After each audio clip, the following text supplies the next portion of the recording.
What's up, and welcome back to the Mama's Review. So I thought it would be kind of interesting to sit down with you guys today and talk about my infertility journey to conceive my son Jacob and all that kind of stuff. So let's get started. So I'm actually a little nervous to sit down and talk about my infertility story with my son.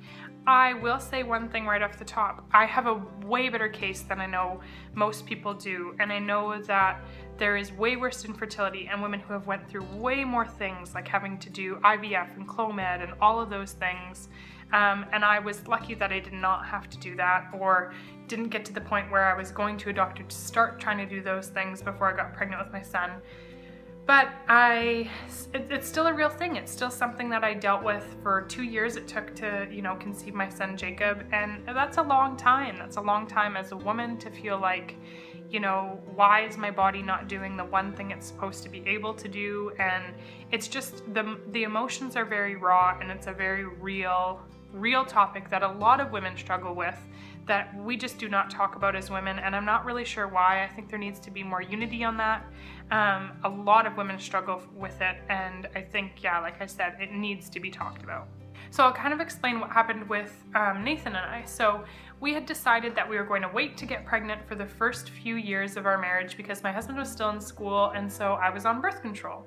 And I hated being on birth control, not because it did a bunch of, things to me. I was on a very low dosage of birth control, but I didn't like to take it because the one thing that I knew I wanted to do in this world was to be a mom. Right from when I was little, I wanted to have kids. I wanted to be a mom. And so for me to take that pill every day was like torture almost. Like, I remember saying to my husband when I finally came off of it that I was just so relieved and I was never going back on it again, because it was something that I just felt like was the opposite of what I was supposed to be doing. So once I came off of it, we weren't trying, but we weren't not trying. We were just sort of enjoying each other. I know that's maybe a weird thing to say, but you know how when you first start trying to have a baby, that's how it starts. You just are excited, and it's just the process, and it's like, oh well, whatever happens happens, and it's not a big deal. And my cycles were very regular and very normal, and so we thought we should, it should be a few months and we'd be pregnant, and that's not the case. So about 8 months went by of us just sort of winging it and seeing how things would go and that sort of stuff. So I started to do a few different things that were hopefully supposed to help for infertility, and a lot of people around me, were giving me tips and all that sort of stuff on things I could try or things I could be doing differently. And I picked up a few of those, and I didn't do a few of the other ones, and I kind of molded it to me, and it just still wasn't happening. So I remember saying to Nathan, I didn't want to wait any longer than August. This was a few months off at that point, and that would have been the 2-year mark for us of trying. And I said, let's wait till then to go get ourselves tested, get me looked at, get him looked at, make sure that there's nothing in the way that would, be causing us not to get pregnant. So we did that, and I did a bunch more research. I started checking my cervical mucus every day. I started checking my cervix position. I checked, my temperature every morning. I started doing a whole bunch of that sort of stuff, and I actually started using this chart, and this is by The Bump, and it's the fertility chart, and it's got all of this sort of stuff on it, and I can go into depth on this in another video if you want. I can review it or whatever for you guys, so let me know down below if you want me to do that. But basically you chart everything. So you chart your your waking time temperature, the color and consistency and everything of your cervical mucus, your cervical position, all of that sort of stuff, whether you had intercourse or no intercourse, whether you were stressed, headaches, cramps, all that sort of stuff, when you were actually ovulating. And so you track all of that. And so we did that, and that was the month I got pregnant. Random fluke. You're supposed to chart for a few months before you're probably going to get pregnant. It helps you figure out your, temperatures and all of that sort of stuff, because your temperature will decrease when you ovulate and shoot right back up after you ovulate. So it shows you kind of a chart of, on what cycle days, because it has the cycle days on it and stuff, on what cycle days roughly you are ovulating. And so it worked 1 month. We got pregnant, and I just could not believe it. And I actually bled really bad in the beginning of my pregnancy and had a very big scare. Around the 7-week mark is when we found out, because I had been spotting, and I thought, I'm gonna get my period, because the way that it had worked the last 2 years is my cycle got really irregular. It was like one month it would be 30-day cycle, the next month it would be 40-day cycle, the next month I would miss my period altogether, and I think that was due to stress of me trying to get pregnant. But yeah, this was like hilarious. I was at my wit's end. We were ready to go in and get checked. I wanted, all the answers I could possibly find, and I found this little chart, did it, and it worked. Just by fluke, like I said, it just was one of those times where it worked. But one thing that worked for us is I didn't get up and go use the bathroom right away. I fell asleep, and I'm sure that that's what helped. It was something that, nothing's leaking out of you, so it has to go somewhere and it's gonna go up, right? Like, so that was one thing that definitely helped for us, was to just lay there. And I know people say like, oh, well, raise your legs for 15 minutes. Like, hadn't you ever heard that? We tried all that kind of stuff and it didn't work for us. But I do think that this little chart, knowing my temperature, finding out and figuring out different things with my body, and then just falling asleep, those were a bunch of factors that really helped with my infertility. So, I know that that's not the same for everybody. It breaks my heart that there are people out there that have to go on super medications and, go through IVF and deal with heartbreak and loss and all that sort of stuff. To me, I just can't imagine, and I don't understand. Just because I went through what I went through doesn't mean I understand even just the slightest of what your infertility journey has been, and I want you to know that. And I pray constantly for people who are, looking to have a child and are struggling, because that is something that pain, I don't know how to describe it, and I can't even imagine. I remember people were, kind of cruel throughout our infertility journey. People would say like, oh, is Nathan shooting blanks? Or, how come you're not pregnant yet? Or it's not working, or why, and blah, blah, blah. And I'm gonna be honest, that hurts more than anything in the world when you are trying to get a baby here. And I'm sorry to get emotional about that, but that does.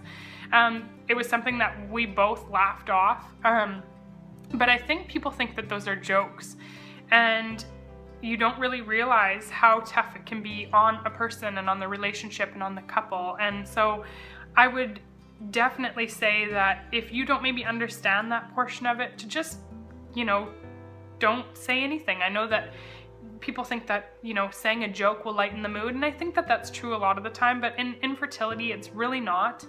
And I want to educate people out there that maybe don't understand that, because if you never went through it, you don't really understand it. So yeah, guys, so that's what I did. Like I said, then I spotted, and then the day that I found out I was pregnant, that night I had huge gushes of blood coming out of me. Like, we were sure I was miscarrying. I sat on the toilet for like an hour crying, and we just watched a show on our iPad. Nathan laid in the bathroom with me, and we just cried. I just thought I was losing him, and I spent the whole next day at the hospital. They ran a bunch of tests and checked out the baby, and they said the baby was completely fine, and they have no reason why, like, they don't understand why I was bleeding so heavily. And to this day, like, they said, like, I don't know, you just never know why that stuff happens. It could be a cyst that bursts, and then they don't see the cyst because it's burst. But I honestly believe that, like, I was praying so hard that I would be able to hold this sweet baby in my arms, and I know that God heard that and saved him. I have no doubt in my mind, and you couldn't convince me otherwise. I do totally believe that is a miracle, and he is my sweet little miracle baby, because to me, the amount of blood that I had coming out of me, there should have been no way that he was okay, but he was, and I'm so grateful for that. So upon having them, run all the tests that they ran, when I thought I was miscarrying, they actually let me know that I have an arcuate uterus. So basically what it is normally uteruses are shaped very circular, and my uterus is got a dimple up at the top. You can have different variations of it, and this is the best variation that you can have. They didn't tell me that that's why it took so long to get pregnant, or that there was complications in the beginning with my son, or anything like that. But doing research on my own about it, it does sound like that can cause infertility. It can cause you to take longer to actually get pregnant. It can also cause, the baby to have a harder time to flip into, the right position and all that. We didn't have any issues with that. And it's just an abnormality that I have with my uterus. So it's something I'm always gonna have.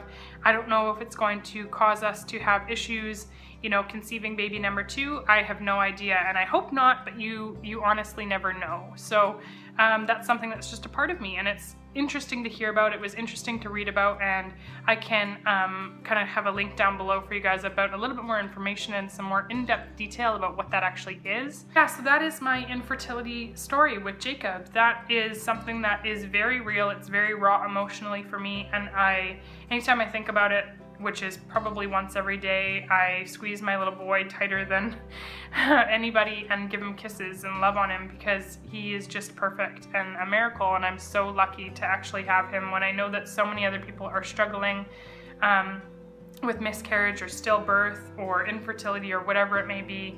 I do count myself to be one of the luckier ones, and I know that, and I do recognize that. So what that means though now for us is we started to talk about trying to conceive our next kid once my son turned 1. And so as you guys know, Jacob is almost 14 months, and so we are now in the process of trying to conceive baby number 2. So that's exciting but very scary, because it can take a lot of time or it can take no time.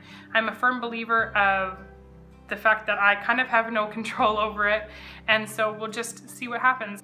I'm going to try to stay as least stressed as I possibly can, and hopefully that this process will just be smooth sailing and easy for us. And if not, that I can just trust the plan that God has for us and know that He's in charge and I have nothing to do with it. So anyway, guys, I know this was a heavy topic. I understand, like I said, that a lot of people are going through it and it's painful. And I just want you guys to know that I'm praying for you and I love you guys. And thank you so much for watching, and continue to follow along. Subscribe if you haven't already. Comment down below and let me know what kind of videos you want to see coming forward. And thanks so much, guys. Love you, and we'll see you in my next video. Bye.